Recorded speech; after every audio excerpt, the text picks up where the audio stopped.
Bueno, ¿cómo uno le dice a alguien que no tiene ni idea, digamos, a la tía, a la prima que no tiene ni idea y que solamente sabe que usted hace películas súper impresionantes y eso, ¿qué es lo que hace usted? Porque usted dice, como no, yo soy motion designer y VFX compositor. Y, pucha, tratemos de explicarle a la tía, ¿qué es lo que hace usted? Bueno, básicamente trato de decirle que hago efectos especiales, que de pronto efectos de magia, hologramas y digamos todo el tema de visualizaciones futuristas. En eso estoy dedicado desde hace un par de años. Te hice esta pregunta así como para romper el hielo, pero gracias, porque creo que era una charla que habíamos como coqueteado mutuamente para hacerla. Sí, sí, sí, por supuesto. Muchas gracias por la invitación, Mauro. Every night, I dream the same dream. El episodio 126 de Gente que hace cine tiene como invitado a Sergio Rincón, colombiano radicado en New York, motion designer y VFX compositor. En los últimos años ha participado en películas como Doctor Strange en el multiverso de la locura, Hawkeye, Uncharted, Yo soy Groot, entre muchas series y películas que describen una muy prometedora carrera en el universo de los efectos visuales. Vamos precisamente a hablar de cómo este diseñador gráfico se fue convirtiendo con esfuerzo y mucho arriesgo en integrante de estos grandes, gigantes departamentos de VFX que se arman para la producción de películas de Hollywood. Hablamos de su día a día, de los flujos de trabajo de un oficio del que no habíamos charlado hasta este episodio en Gente que hace cine. Si es la primera vez que entras, te doy un abrazo grandote, te invito a que te suscribas para que tu dispositivo anuncie la llegada de cada nuevo episodio. Eso se hace simplemente diciéndole follow o seguir en la aplicación de podcast que estás utilizando. Si ya nos conoces, pues sabes que lo único que tienes que hacer en este momento es ajustarte los audífonos para una muy buena charla en la que hacemos lo que más nos gusta, aprender de cine conversando con sus creadores. Comencemos.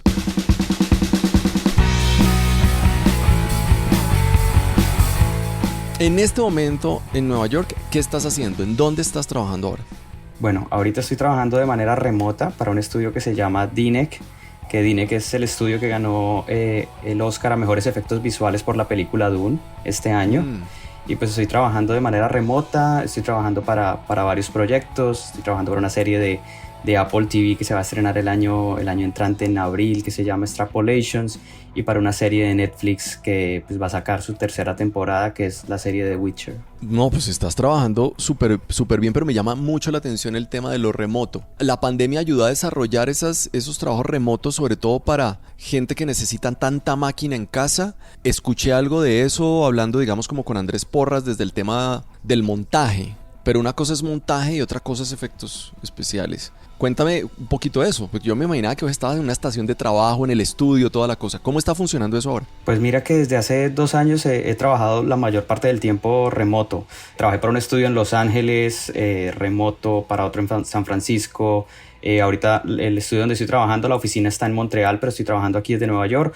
Básicamente desde mi portátil accedo al computador de la oficina con una virtual machine, un software que se llama Teradici, y puedo, digamos, manipular en tiempo real todos los archivos del computador de la oficina. Entonces no necesito tener un hardware súper robusto porque básicamente estoy manejando remoto en tiempo real el computador que está en la oficina. ¿Y con qué computador jalas todo eso? ¿Con uno, entre comillas, normal? Sí, se puede manejar con un portátil sencillo. Lo que necesitas es una buena conexión a internet, básicamente. Y una tarjeta gráfica decente. Sí, un buen monitor, digamos, para que tú puedas visualizar, pero todo el hardware robusto está, digamos, en la oficina. Está, digamos, allá está. Tengo el computador, que es un computador bastante robusto. Incluso tengo acceso a 2 computadores, uno de Windows, donde puedo tener como la suite de Adobe, Cinema 4D, y otro de Linux, donde manejo todo el software de composición y de simulación de partículas. Pero si te tienes tus buenas pantallas o nada, todo es del portátil. Tengo un monitor auxiliar. Una de las cosas que me imagino he dicho en la intro es como en qué películas has trabajado y ese tipo de cosas. Entonces tratemos de explicar un poquito desde ciertas películas, porque sería muy chévere que la gente que está escuchando en este momento le dé pausa en algún momento al episodio y se vaya y vea la película o vea la referencia específica para que entendamos el concepto y hagamos como una hipertextualidad aquí. Entonces, por ejemplo, cuando hablamos de motion design, dame un ejemplo en alguna de las películas que has trabajado, en alguno de los comerciales o alguna de las cosas que de pronto podamos buscar. Y dices, por ejemplo, en esta escena, este fue mi trabajo. Bueno, trabajé en la película de Doctor Strange in the Multiverse of Madness. Ahí trabajé en dos secuencias. Una es cuando Doctor Strange es capturado en uno de los universos y la doctora Giselle Palmer compara 2 radiografías de Doctor Strange en diferentes universos. Entonces ahí hicimos toda la gráfica y la animación de las diferentes radiografías y de las comparaciones de, digamos, que la doctora visualiza en su biomonitor. Everything's strange. You opened the doorway between universes, and we don't know who or what will walk through it. Wanda. Y hay otra secuencia que es cuando Doctor Strange es llevado ante los Illuminati, que aparece como un circuito de televisión futurista. Entonces trabajamos en todas las interfaces de usuario y las animaciones que están dentro de esas pantallas. Eso, digamos, sería un ejemplo de en la película Doctor Strange. Digamos, en Motion Graphics trabajamos secuencias de títulos, que como por ejemplo trabajé en la secuencia de títulos del capítulo 1 de Hawkeye, de Ojo de Halcón, que se estrenó el año pasado. This is the first Christmas we've had together in years. I love you guys. I'm making up for some lost time. Realizamos toda la secuencia de títulos, que es una animación en 2D de más o menos una duración de 1 minuto para cada capítulo. Para cada capítulo fue diferente, entonces tuvimos que hacer algunas variaciones. Y por ponerte otro ejemplo, en la serie que se estrenó este miércoles en I Am Groot, realizamos el diseño del title card, digamos el loguito del I Am Groot con las ramitas, hicimos diferentes variaciones.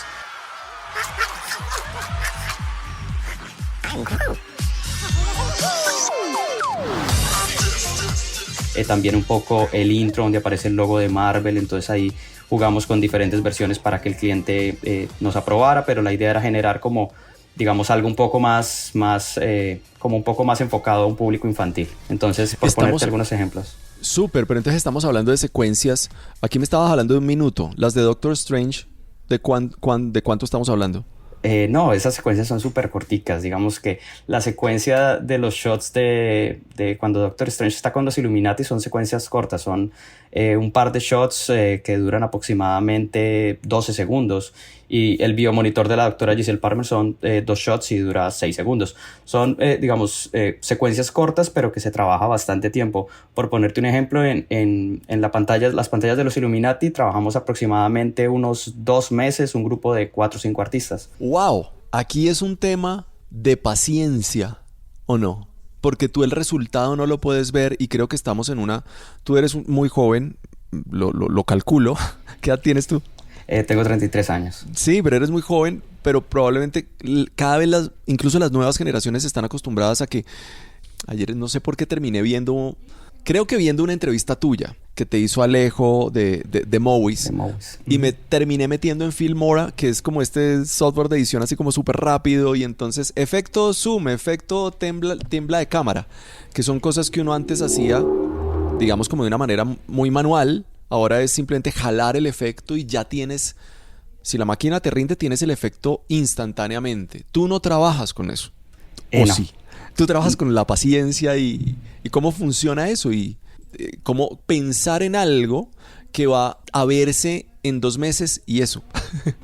No, pues mira, digamos que hay diferentes etapas del proceso. Yo he trabajado en una cosa que se llama previsualizaciones y en postvis inicialmente, que es como la primera etapa de postproducción, cuando uno recibe como las tomas grabadas en fondo verde o fondo azul. La idea es como remover el fondo, remover los cables, poner, digamos, un fondo o alguna imagen en CG, algunos elementos en 3D y tratar de generar una imagen lo más cercano al producto final, para que eso sea llevado a edición y puedan hacer el corte final de edición y ya después se lleve a finalizar cada uno de los shots en VFX. Digamos, en esta etapa es un poco más de diseño de las tomas. Ahí ya tiene uno que jugar un poco con una manera un poco más creativa.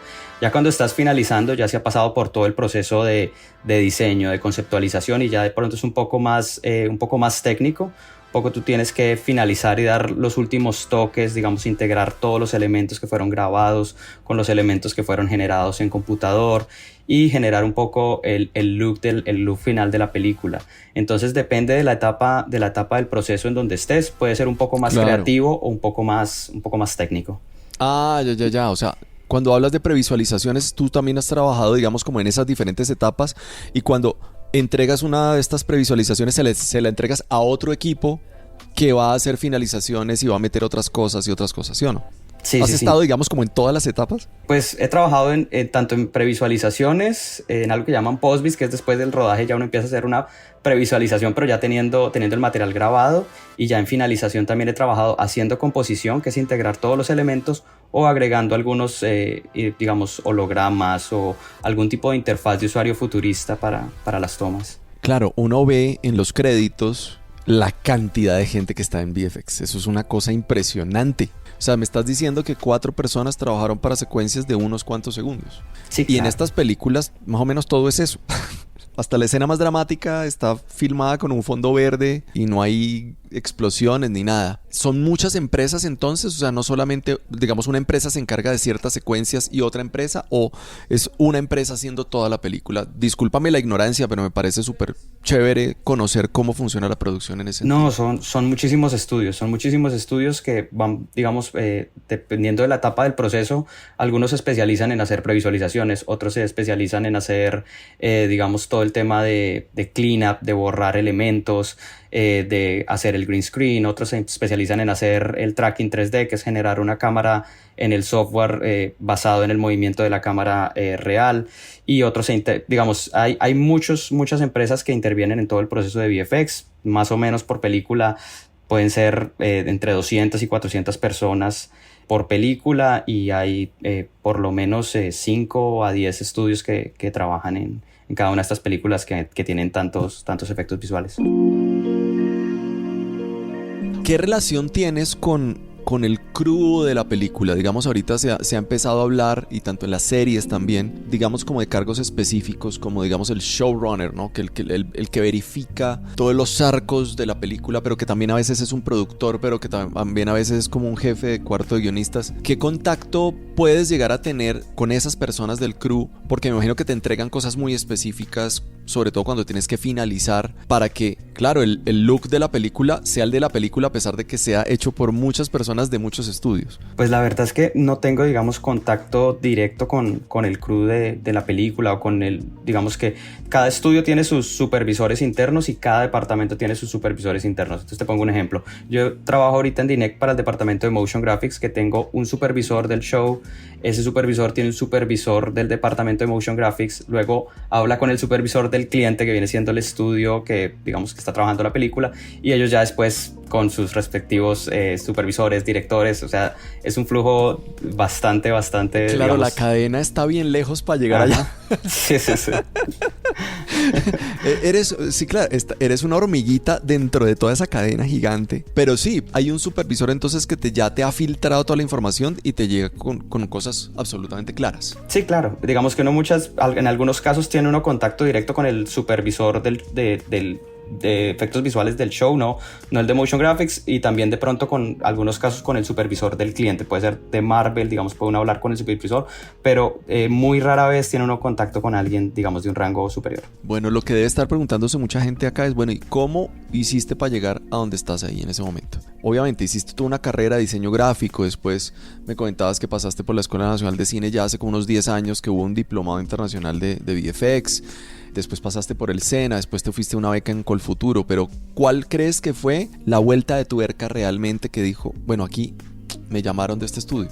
Bueno, digamos que algo que me marcó mucho fue el diplomado en la Escuela Nacional de Cine, porque pues en ese diplomado vino una persona que ya trabajaba en efectos visuales, un colombiano, un pereirano, se llama Fabio Zapata, y él contó como toda su historia, y pues eso me motivó mucho como para digamos, seguir por esa carrera y buscar la manera de poder dedicarme tiempo completo al VFX. ¿En ese momento estabas en 2D, en modo diseñador gráfico? Sí, en ese momento estaba terminando mi carrera de diseño gráfico. Digamos, tuve la oportunidad de viajar a Bogotá para hacer el diplomado, y bueno, después del diplomado me quedé trabajando una temporada en Bogotá en publicidad, pero sí, en ese momento estaba digamos, fue como mi primer acercamiento a todo el tema de efectos visuales. ¿Y después qué siguió? No, digamos, el proceso fue largo. Bueno, apliqué la beca de Colfuturo, pude estudiar en el exterior una maestría en San Francisco, estudié en la Academy of Fire University y ellos tienen un programa que se llama Estudio X, que básicamente lo que buscan es que los estudiantes de último semestre puedan tener como una práctica profesional en la universidad con proyectos reales. Entonces allí estuve trabajando en películas independientes y tuve la oportunidad de trabajar en 3 películas. Una se estrenó en el Festival de Sundance en 2020, otro en un cortometraje de ciencia ficción, en un documental, pero ya digamos obtuve créditos en producciones reales y también digamos que tenía que lidiar un poco con los directores de esos proyectos,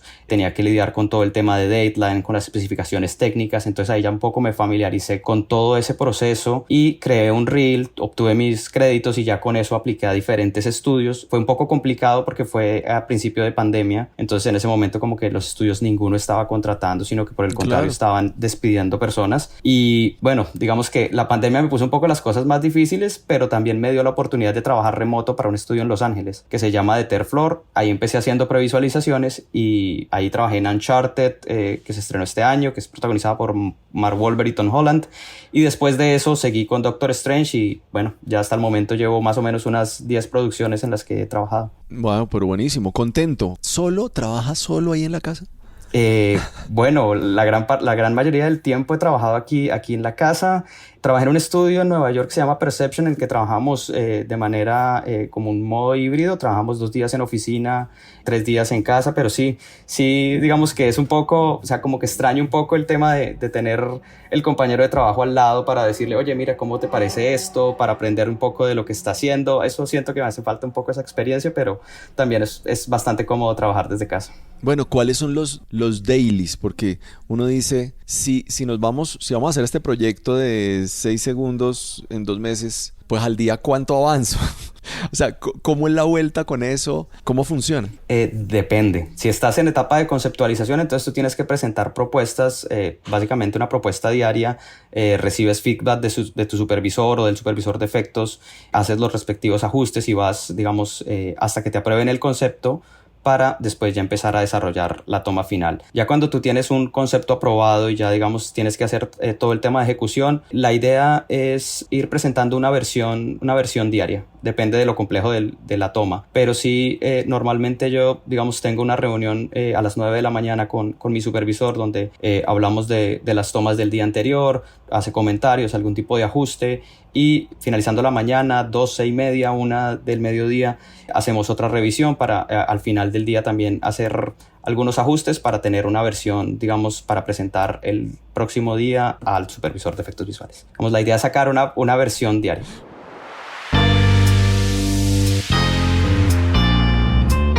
Hacemos una pausa chiquitica en el episodio para compartir contigo información y contenido de la gente que apoya el podcast y hace posible con su pauta nuestro proyecto. Si quieres puedes adelantar un par de minutos, sin embargo te prometo un buen contenido relacionado con gente que hace cine. Quédate. Te cuento que estamos contando con el apoyo y el patrocinio de Umaña y Asociados Abogados, una firma que es especializada en asesoría legal relacionada con todos los temas de derecho del entretenimiento, la propiedad intelectual, el derecho de autor y también la propiedad industrial. Alguna vez charlando con uno de mis amigos que trabajan en el sector audiovisual, me decían que a veces antes de tener la historia, el guión perfecto, incluso el fondo ganado para poder financiarlo, tienes que asegurar en tu equipo 2 personas claves, un productor por supuesto y un abogado. Pues acá te estoy presentando a uno de esos amigos claves. Sea del tamaño que sea tu proyecto, vas a necesitar firmar contratos, garantizar que se cumplan acuerdos en el presente y sobre todo en el futuro.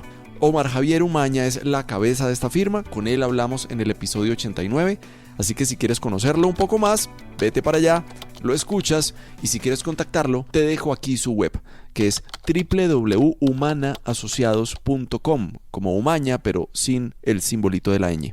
Y el resto de los datos te los dejo también en la descripción del episodio. Redes sociales, mejor dicho, cómo los puedes contactar. ¿Me cuentas cómo te va con ellos? Te cuento que desde hace un par de años somos productora. Gente que Productora. Hacemos podcast, asesoramos proyectos, llevamos tu idea hasta la realidad para que tu voz esté en plataformas de streaming de audio. Algunos de nuestros shows, gente que monta bici, gente que lo hace digital, relatos sonoros de la montaña, mundo camper, 100%, entre muchos más. Escríbenos si te interesa hacer podcast a info@gentequehacecine.com o al Instagram de Gente que Productora por DM. Sigamos con el episodio.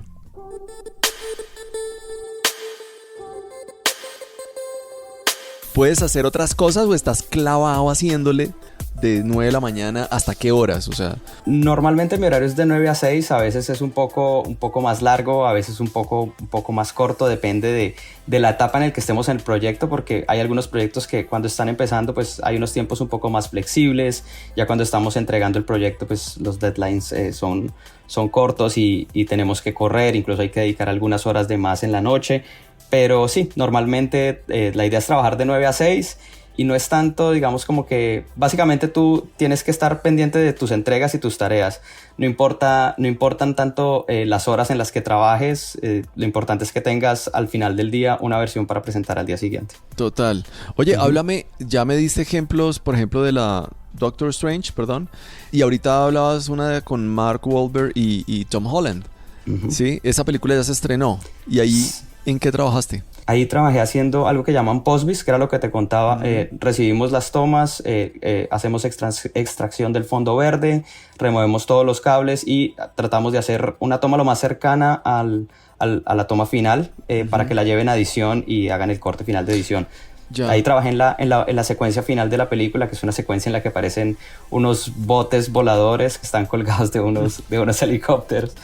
¿Sí? Sí. Fue mi primera película y fue bastante entretenido trabajar en esta producción. ¿Vas a ver la película cuando ya la estrenan? ¿Y qué sensación te da? Es una sensación bastante diferente porque pues, yo trabajé esas tomas con 1 año y medio de anticipación a que la película se estrenara, y en todo ese proceso cambia muchísimo. Digamos que la secuencia inicialmente duraba 23 minutos y al final terminó convirtiéndose en una secuencia de 10 minutos. Entonces muchas de las tomas en las que había trabajado fueron cortadas, fueron reducidas, se cambió un poco la intención, habían unos personajes que digamos tenían un final diferente, entonces va uno viendo toda la evolución del proceso.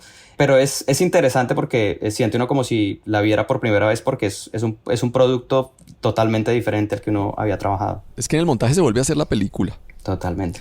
Y en el montaje, lo que no funciona narrativamente, no importa cuánto haya costado, pero imagínate, si ustedes trabajan por segundos, la cantidad de segundos que se eliminan de trabajo en VFX en el corte final. Es muchísimo.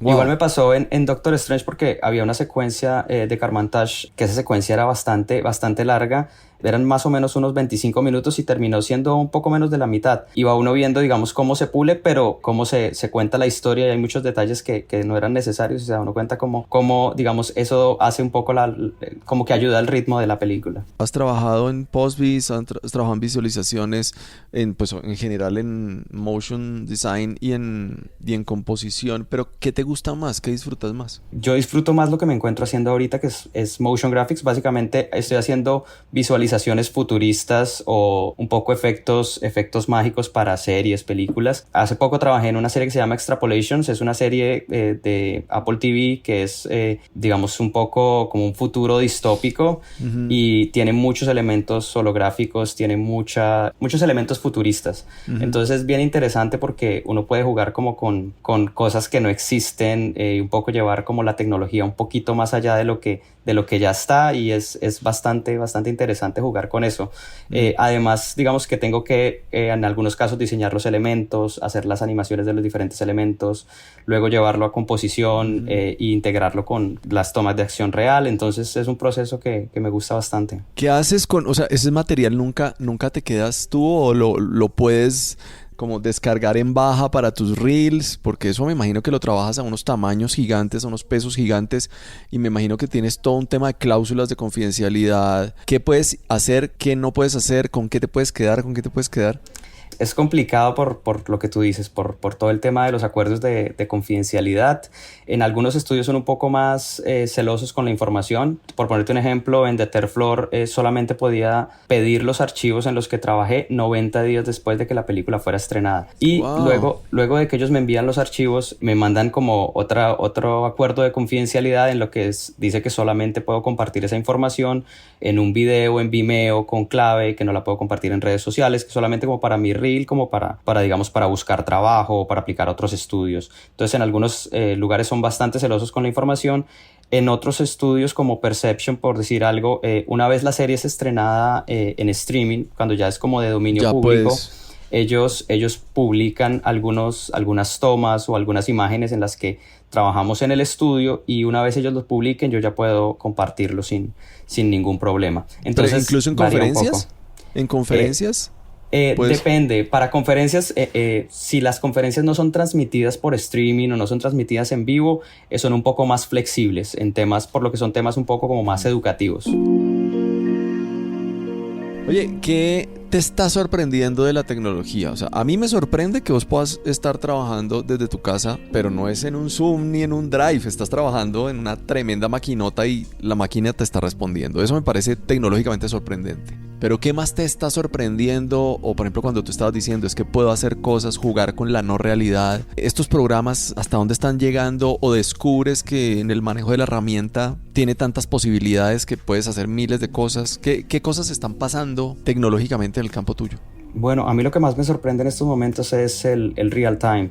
Digamos que tú no tienes que esperar a un tiempo de renderizado bastante largo, sino que puedes ya tener una visualización con acabados de muy buena calidad en tiempo real o en un tiempo supremamente corto, porque digamos eso te ayuda para evitar reprocesos, para digamos que tú puedas ver ya la toma, o que el supervisor o que el productor, que de pronto no está tan familiarizado o que le cuesta trabajo juzgar una toma que esté en baja resolución, entonces ayuda muchísimo para digamos, evitar todo este tema de reprocesos o para básicamente cortar los tiempos de producción. Total. Uh-huh. Me estaban hablando un poquito del 3D. ¿Vos en eso todavía no te has metido mucho? Me estaban diciendo una cosa que me flipó, y no sé si estoy pecando por sorprenderme mucho. Un diseñador de producción, y no voy a mencionarlo tampoco voy a mencionar la producción para no hacer algún spoiler indebido, y es que para el diseño de producción ya se están levantando todos estos concept arts con tecnología 3D para que tú en set puedas ver los espacios. Aquí me estás diciendo sí. ¿Sabes de eso? En el estudio que trabajé de previsualizaciones en Terflor, ellos tienen todo un proceso, digamos, que va antes del rodaje, que lo llaman, primero hacen las previsualizaciones, que son animaciones en 3D de baja resolución, para hacer todo el tema de planear cómo van a ser los sets, qué parte de los sets va a ser real, qué parte va a ser green screen y se va a agregar de manera digital, y aparte también planean todo el tema de, digamos, dónde va a ir la cámara, cómo van a ser los movimientos de la cámara, y todo el tema físico y real de qué se necesita para mover la cámara, y qué arneses o qué cables, de qué resistencia para mover los actores. Entonces todo ese tema se hace antes del rodaje, y estas previsualizaciones en 3D las lleva el supervisor de previsualizaciones al rodaje, y tienen, digamos, un tema de realidad aumentada en el que pueden visualizar los personajes aplicados al escenario real. Eso es ese tema de realidad aumentada, yo creo que es el término más apropiado. ¿Cómo ha sido, digamos, como la relación con otros como vos? Me imagino que es gente de muchas nacionalidades, de muchos lugares, todos remotos, están en diferentes lugares del mundo. ¿Cómo funciona? Sí, son gente de muchísimos lugares. Ahorita en la oficina donde estoy trabajando, digamos que el estudio tiene sedes en Londres, en Mumbai, en Montreal, en Vancouver. Mi jefe está en Londres, yo tengo algunos compañeros que están en Montreal. Tenemos que jugar un poco con las diferencias horarias, pero en general me ha gustado mucho porque el ambiente es un entorno muy, muy colaborativo, la gente es muy amable, es muy sencilla, digamos que no hay ningún problema de dónde eres, incluso si no tienes el mejor nivel de idioma, no hay ningún problema, tratan de explicarte. Digamos que me gusta mucho porque es un ambiente muy, muy colaborativo. ¿Qué man como vos admirás? O sea, como dice, wow, o no sé si admiras es un estudio o algo, pero sí hay como una figura que tú admires dentro de este mundo y nos puedas referenciar las cosas que ha hecho. Bueno, hay una persona que se llama Ash Thorpe. Él ahorita, digamos que hace poco trabajó para la película de Batman y estuvo en todo el diseño del Batimóvil, y aparte ha trabajado en muchísimas secuencias de títulos, diseños de interfaces de usuario, de hologramas. Y digamos que es como un poco como una leyenda en el campo que yo trabajo, que son como de FUI, lo llaman, como Future User Interfaces, todo el tema de hologramas y todo interfaces futuristas y todo el tema de visualización de gráfica para series y películas viene siendo como uno de los referentes, digamos, más grandes en este momento. ¿Has trabajado, porque aquí veo que hay mucha aventura, mucha, digamos, como dentro del género, de ciencia ficción o, sí, aventura, fantasía? ¿Estás como ubicado en ese lado? ¿También has trabajado en otros campos? Ahorita mencionabas documental. Digamos como sí. el uso de los VFX para otros géneros, pues también es impresionante. ¿Has trabajado en ese tipo de cosas también? Bueno, trabajé en publicidad como 4 años en Bogotá. Trabajé diferentes tipos de proyectos. Trabajé también, lo que te digo, en películas independientes. Una era una película de autor, y básicamente lo que teníamos que hacer... utilizaban una marioneta, un ave que era una marioneta, y en casi todas las tomas de la película era un papel muy importante el del ave, y teníamos que hacer todo el tema de borrado de los cables, borrado de todo el nylon, digamos, que con el que manejaban la marioneta. También teníamos que hacer corrección de color, integrar algunos elementos. En el documental que te conté tuvimos que hacer algunas animaciones en gráfica, algunos rotoscopia, quitar claro. algunos elementos para colocarlos en otra toma, en otro ambiente. Un poco de eso. Trabajé en un documental para una banda de rock del área de la Bahía de San Francisco. Entonces tenemos que hacer algunas animaciones de fotos, diferentes tipos de elementos, todos los créditos, todo eso, digamos, lo trabajé también para documental. Tuve la oportunidad de trabajar en una comedia para Netflix que se llama The Babble. We're almost at the nest. That sounds like a baby crying for its mama. That ain't no baby! I got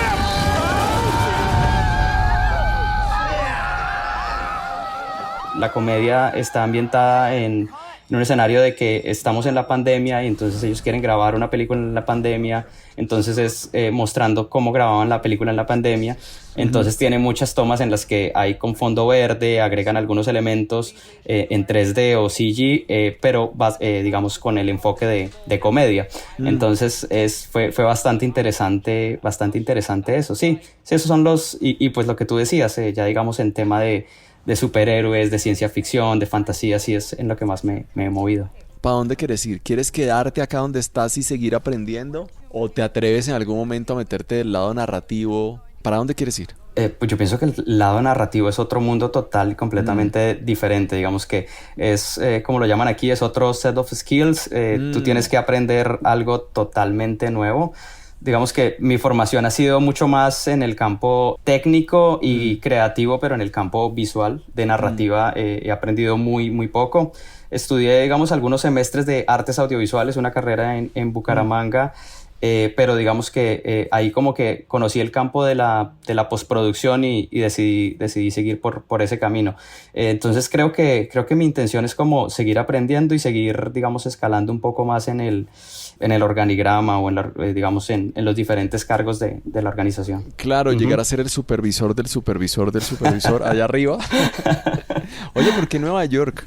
Bueno, la verdad es que llegué aquí un poco por azares del destino, porque yo estudié mi maestría en San Francisco, ahí estuve 2 años, y luego cuando, como te conté, al inicio de la pandemia estuvo un poco complicado el tema de búsqueda de trabajo, y apliqué a muchísimos lugares y me salió trabajo acá en Nueva York, en una empresa que no era, digamos, relacionada con nada de cine, con nada de televisión. Ellos básicamente tienen un negocio que ellos venden algunas como pantallas para grandes superficies como Falabella o algo así, digamos, aquí para Macy's, para Bloomingdale's, para diferentes autoservicios. para marcas de alta gama de perfumería o de cosméticos. Entonces necesitaban a un motion designer que les hiciera las animaciones para Paco Rabanne, Carolina Herrera y diferentes sí. marcas de alta gama. Y el requisito de ellos tienen como su fábrica que queda en Long Island, que es a más o menos unas 2 horas de Nueva York. Y el requisito en ese momento fue como, bueno, nos interesa su trabajo, pero tiene que mudarse a Nueva York porque nosotros estamos trabajando presencial. No importa que estemos en pandemia, porque en Long Island, como es zona industrial, no aplican digamos, de todo el tema de pandemia, por lo que digamos que son espacios pequeños. Entonces, entonces me tuve que mudar a Nueva York y ahí trabajé como unos 6-8 meses. Luego trabajé remoto para Deterflor desde acá, desde Nueva York, para Los Ángeles. Bueno, pero perdóname, pero no fue mala la cosa. O sea, estabas trabajando en lo tuyo. Yo me imaginé, no, pues me fui por un negocio de pantallas. Yo era el vendedor de las pantallas. No, afortunadamente, pues en lo tuyo. No en películas, pero en lo tuyo, sí. No, pues digamos que pues cuando terminé mi maestría, pues tenía una expectativa un poco más alta. Claro. Tenía una expectativa de entrar directamente a un estudio. Ya había presentado, antes de que estallara todo el tema de pandemia, había presentado entrevista con Fuse FX. Ya tenía, digamos, algunas opciones de trabajo y pues fue un poco complicado al principio, pero la opción fue buena, entonces me sirvió para moverme acá a Nueva York. Trabajé un poco, aprendí algunas cosas nuevas, con eso también hice reel para aplicar a los otros estudios, entonces fue una experiencia digamos enriquecedora. Ok, pero entonces ya después, si no estoy mal, sigue Perception y sigue este otro estudio donde estás ahora. Sí. Y Perception está aquí en la ciudad de Nueva York. Entonces, digamos que también me sirvió el moverme acá a Nueva York para poder tener la opción de trabajar con ellos. Bueno, y entonces, ¿estás contento por ahora en el estudio que estás? Hasta el momento ha sido el estudio donde mejor me he sentido por el tipo de proyectos, digamos porque es un estudio que es bastante robusto, entonces tiene muchas personas en áreas específicas, entonces tú puedes generar un resultado de una muy alta calidad porque tienes especialistas en cada campo. Además, los proyectos que ellos manejan son buenísimos. Entonces estoy muy contento. Incluso ahorita en unos 3 meses voy a estarme mudando para Montreal porque pues ya digamos debo mudarme para poder empezar a trabajar el año que viene ya de manera presencial. No, pero bueno, el panorama está buenísimo. Y trabajar en el cine colombiano, ¿alguien alguna vez te ha coqueteado y te ha dicho, oiga, necesito un efecto para una película de autor colombiana? Algo, no sé, todavía no has llegado al mercado colombiano. Sería muy chévere ese aporte, ¿no? La verdad nunca he tenido la oportunidad de hablar con alguien en concreto que tenga, digamos, alguna película, alguna producción, solo con algunos amigos que tienen cortometrajes para aplicar a festivales. En algunos casos hemos hablado y tenemos, digamos, algunos proyectos que ellos están desarrollando para digamos, ayudarles con algunas tomas de VFX para sus cortometrajes. Y bueno, en cuanto a eso te cuento que, bueno, hace poco apliqué para la Academia Colombiana de Cine, me aceptaron y pues digamos que la idea es un poco mantener contacto con la gente que hace cine en Colombia para futuras oportunidades. No, y además también tener, ahorita digamos hay agremiaciones de cada uno de los sectores, de cada uno de los departamentos, y no sé, aquí peco por ignorante si el tema de VFX está agremiado o si hay algún tipo de gente que esté trabajando. ¿Sabes algo de eso? La verdad no sé. Lo que sí sé, en la Academia Colombiana de Cine sí tenían una especialidad de VFX y sé que hay algunas personas que están en esa especialidad, pero más allá de eso no tengo conocimiento. Sí, no, aquí hay algunos estudios de postproducción pues importantes, pero sí chévere tener como estas figuras.